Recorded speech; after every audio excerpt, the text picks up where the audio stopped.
Bonjour, aujourd'hui nous sommes dans Matthieu chapitre 21 avec une question de Dieu qui me concerne et te concerne beaucoup plus que tu penses, nous concerne. Quelle maison me bâtirez-vous?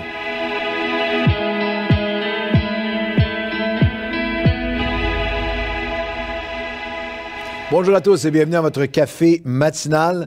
Nous sommes dans l'Évangile de Matthieu, chapitre 21. Si vous en avez manqué quelques-uns, eh bien, chaque chapitre de l'Évangile de Matthieu est déjà en ligne, un café matinal par chapitre, et on va traverser ainsi les 4 évangiles. Et dans Matthieu 21, nous allons voir la réponse à une question que Dieu pose à travers toute la Bible de l'Ancien au Nouveau Testament, de 1er Roi 8, et c'est repris dans les Actes des Apôtres par Étienne, dans Acte 7, où il pose la question que dans son grand discours alors qu'il voit Dieu face à face, avant la lapidation, c'est un moment où il est en osmose avec le ciel, il est connecté au ciel direct et fait référence dans son message à cette question du ciel où Dieu demande « Quelle maison me bâtirez-vous? » Et lorsque Dieu pose cette question, il n'est pas dans l'immobilier. Dieu ne fait jamais référence même à le côté extérieur, à un temple,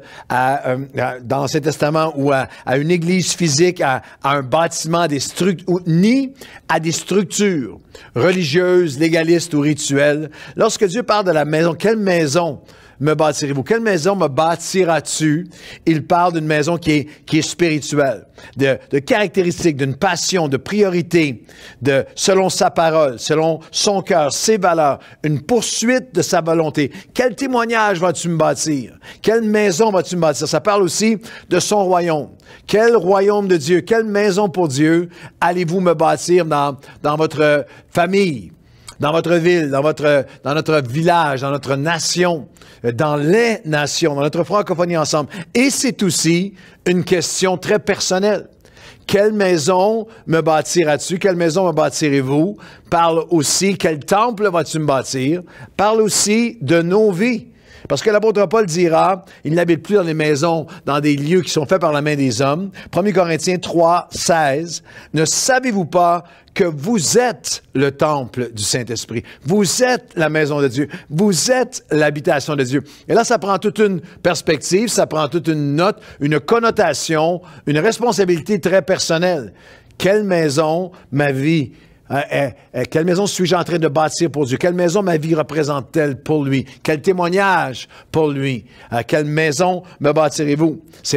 Le temple n'est pas le lieu physique.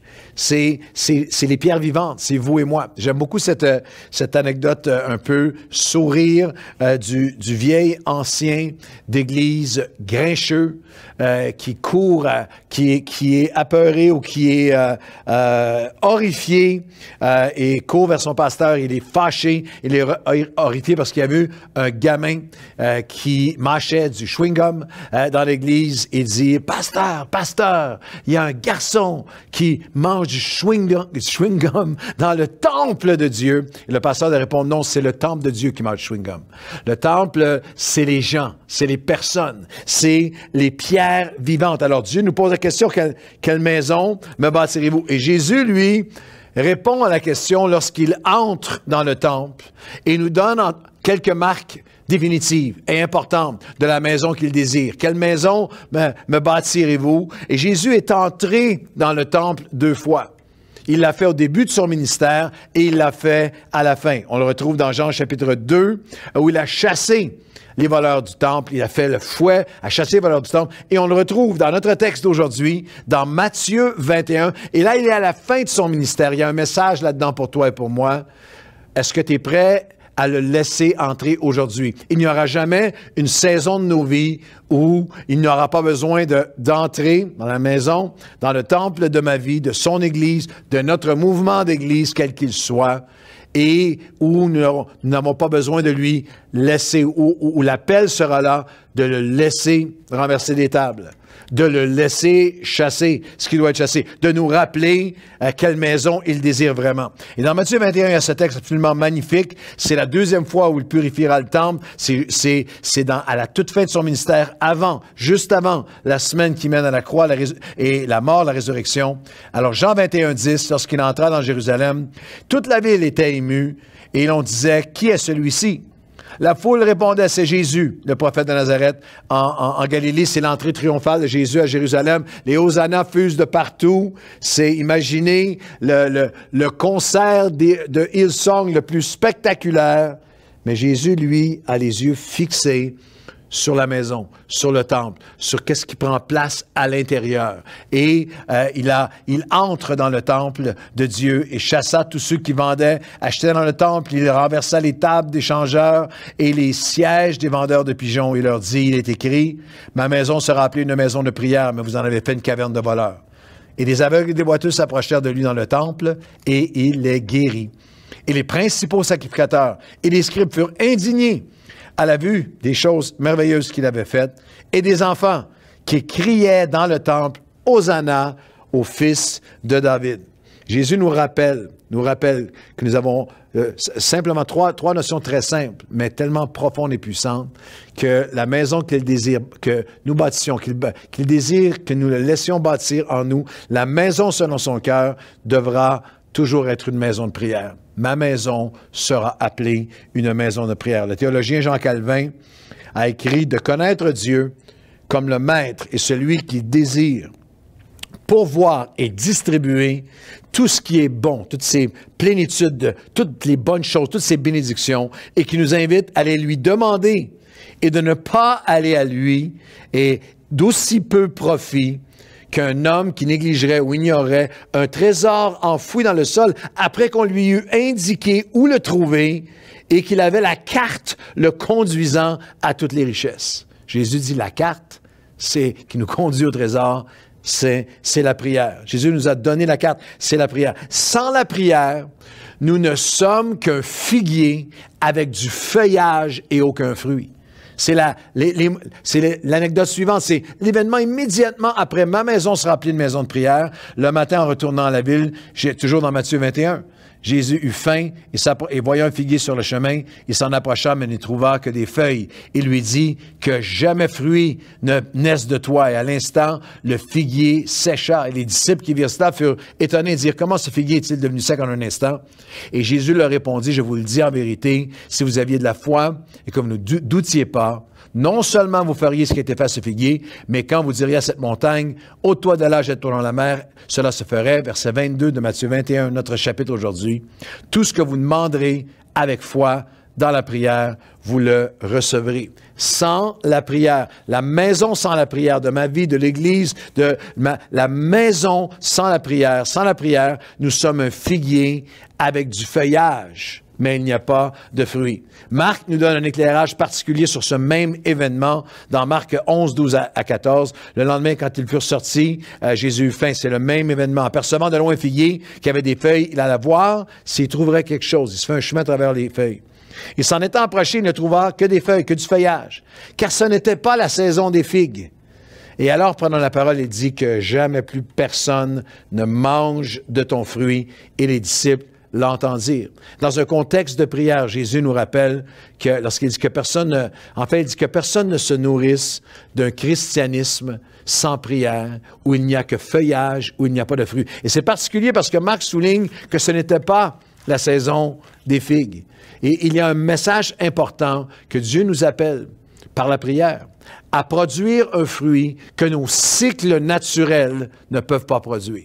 Nous sommes appelés à produire, que Dieu dit que ma maison ne soit jamais une maison où sans la prière, il n'y a que du feuillage, mais il n'y a pas de fruit. Il n'y a pas de fruit qui est surnaturel. Et aujourd'hui, dans le texte que nous avons, en verset 22, tout ce que vous demandez avec foi par la prière, vous le recevrez. Ma maison sera appelée une maison de prière. Deux obstacles dans ce texte à surmonter pour recevoir. Il faut demander et il faut croire. Ils semblent simples, mais ils sont de véritables défis pour toi et moi aujourd'hui. Lorsque Barna nous dit, lorsqu'une étude de Barna sur plusieurs milliers de chrétiens toutes récentes nous rappelle que, en moyenne, le chrétien nord-américain consacre 3 à 7 minutes par jour à la prière. Ça, c'est sa prière sur son repas, peut-être, sa prière alors, nous demandons bien peu. Nous demandons bien peu. C.S. Lewis, dans son ouvrage métaphorique sur le combat spirituel qu'on a intitulé « Tactique du diable », c'est un petit livre magnifique parce que d'une manière extrêmement imagée, métaphorique, symbolique, c'est vraiment le livre entier, c'est la conversation d'un chef démon avec un junior démon sur comment détruire les chrétiens. Il y a le maître dira à l'élève: interfère, interrompt la prière à tout prix, de toutes les façons possibles en tout temps, car la prière sincère est une arme mortelle et fatale contre nous.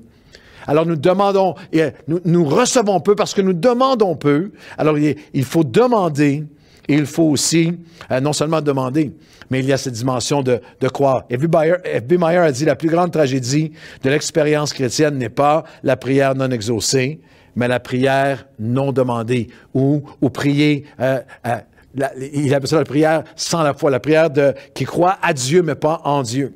Il y a une différence. Nous ne croyons pas à Dieu, nous croyons en Dieu. Il y a une différence entre croire à Dieu, ça c'est l'existence. Je crois à l'existence de mon ami qui est avec moi et qui m'aide avec ce café matinal aujourd'hui. Mais nous faisons plus que croire à l'existence de Dieu. Nous croyons en lui. J'ai confiance en lui. Et là, ça appelle à son caractère, à qui il est, à la personne de Dieu. Dieu honore la foi. La foi honore Dieu et Dieu honore la foi. Quelle maison me bâtirez-vous? Une maison qui demande avec foi, une maison de prière. Et la maison de prière doit aussi être une maison de passion et une maison vraiment de passion, une maison de pureté. Lorsqu'on regarde ensemble dans notre texte de Matthieu, encore une fois, on lit le verset, Matthieu 21, verset 12. Il entre dans le temple, chasse tous les vendeurs du temple. Il leur dit, il est écrit, ma maison sera appelée une maison de prière, mais vous en avez fait une caverne de voleurs. Dans le même passage, dans la même notion de Jésus qui vient chasser les voleurs du temple, dans Jean chapitre 2, il s'est même littéralement fait un fouet avec des cordes. Il a chassé les voleurs du temple, a renversé les tables, et les disciples ont été saisis, et les disciples se souvinrent alors qu'il a renversé les tables dans le temple, qu'il est écrit « Le zèle de ta maison me dévore ». La maison que Dieu désire est une maison de prière. Mais il est possible d'avoir une maison où il y a des prières qui montent, mais il y a une perte de cette passion pour sa pureté, de le laisser renverser les tables dans nos vies, de ce qui lui déplaît, de littéralement chasser de nos vies ce qui vient voler, les voleurs, qui viennent voler son caractère, son œuvre en nous.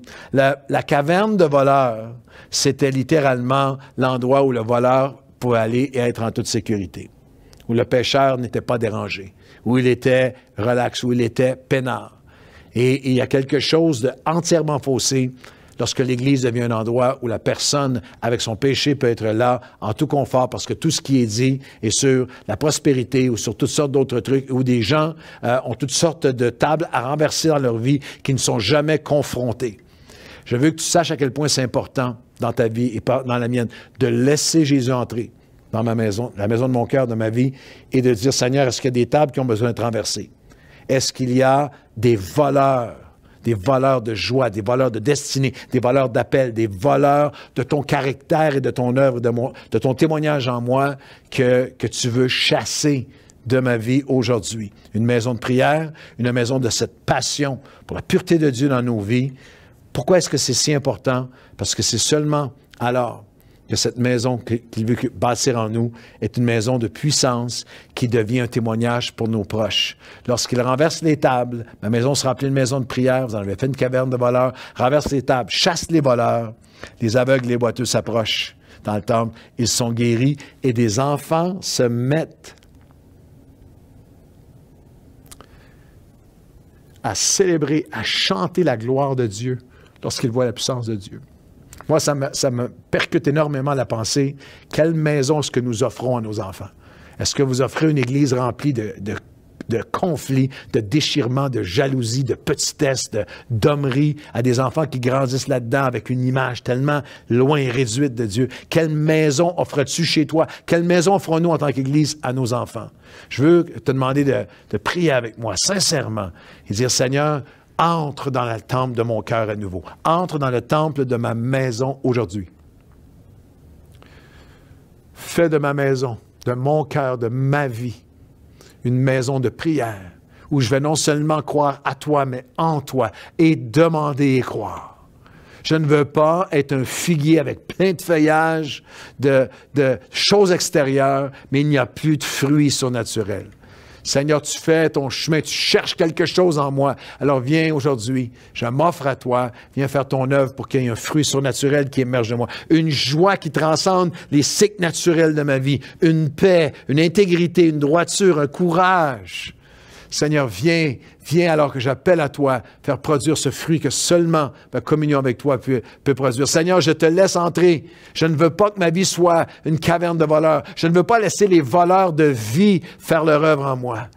Viens renverser les tables qui doivent être renversées en moi, afin que nous puissions tous ensemble, qu'une génération de nos proches et des petits qui sont autour de nous puissent grandir en voyant en nous ta puissance, ta gloire, ta manifestation de ton amour et de ta main qui guérit aujourd'hui. Quelle maison me bâtirez-vous? Tu nous le demandes et nous disons, Seigneur, nous voulons bâtir une maison de prière, de passion pour ta présence, une maison où tu manifestes ta puissance et ta gloire et où nos enfants chantent et découvrent de jour en jour toute la grandeur et célèbrent tes louanges. Au nom de Jésus, Amen et Amen. Bonne journée à tous.